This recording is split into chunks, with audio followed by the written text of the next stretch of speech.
Hey there, welcome back to Relationship Talks. Make sure to like and subscribe to the channel for more spicy stories. Now, let's get into today's story video. Cheating wife, before after wedding plus death of my friend. During that time, my wife, 25 female, and I, 26 male, had been married for just over a month, and my buddy, 25 male, had worked with me for 3 years and had been one of my closest friends. Consequently, as we were both resting in bed, she got a message from one of my pals, which she responded to right away by swiping up. I inquired as to what it was and why she wanted to view it, and she said that she wants to preserve his personal information. I told her that she was my wife, and that we should never keep anything from one another, even messages from other men. She freaked out and said, "You don't trust me? I can't believe this. I'm sleeping on the couch," after which she wiped everything between him and her on her phone and banned him from all social media accounts and communications. Her dissatisfaction with me continues the following day. And my dissatisfaction with her continues. I confront her and tell her that she has lost a portion of my confidence. Yet, if she is being honest, it was nothing, and I would forgive her if I could see the message nevertheless. She erased them all and barred him from communicating with me. My stomach was grumbling at me, but I ignored it, and the rest of the day passed smoothly and uneventfully. The next morning, I was roused from my sleep by a phone call from a colleague, a different coworker, notifying me that my friend had committed himself the night before. I was perplexed and worried since I had just seen him 2 days before and we had been talking about his half-day fishing excursion when he suddenly disappeared. I could tell my wife was having difficulties as well, which struck me as odd considering the fact that she had only seen him 3 or 4 times and that she hadn't spoken much about it with me. I asked her how she was doing and she said she was fine. We had just celebrated our 1-month anniversary when I got a phone call from my wife, who asked me not to go to the girl's location right away because she needed to talk with me first. My wife and friend have been talking about this for months, so I'm perplexed and say I have no idea what she's talking about. Then the girlfriend of one of my friends comes over and unloads information that my wife and friend have been talking about for months. I go over and she shows me the messages, which included "I can't wait for our future together," "I can't wait to meet our children," "I love you," and nudes and all that, as well as talking about I spent almost 30 minutes scrolling through the messages and didn't even make it to the end of the week because I was so distracted. Although he claimed "I love you," his last text to my wife was, "This isn't your fault."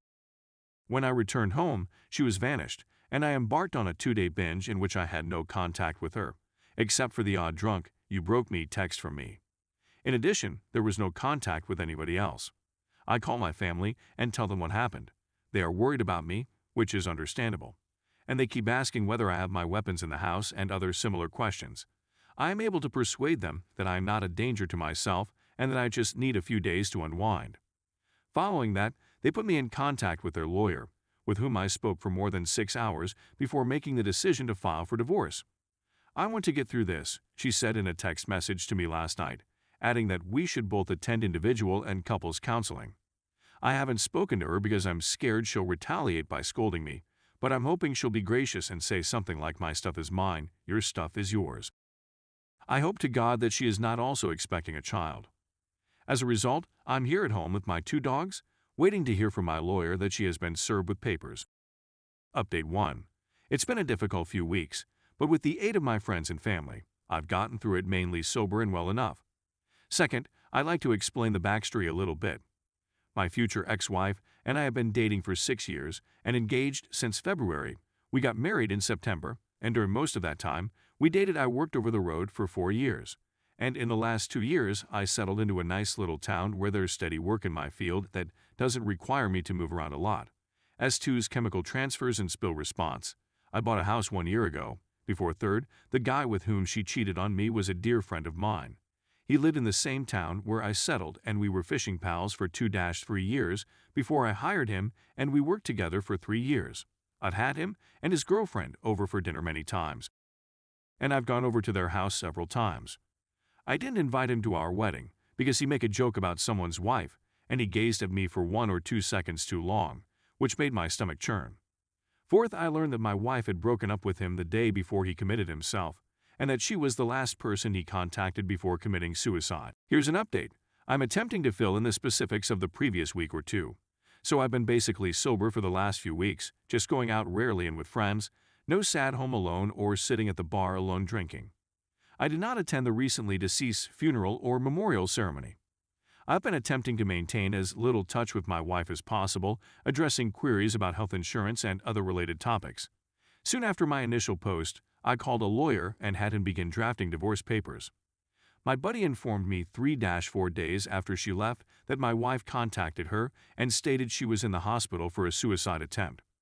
I received a text from my wife an hour later stating she was freed because she promised not to injure herself to the staff. I assumed she was lying.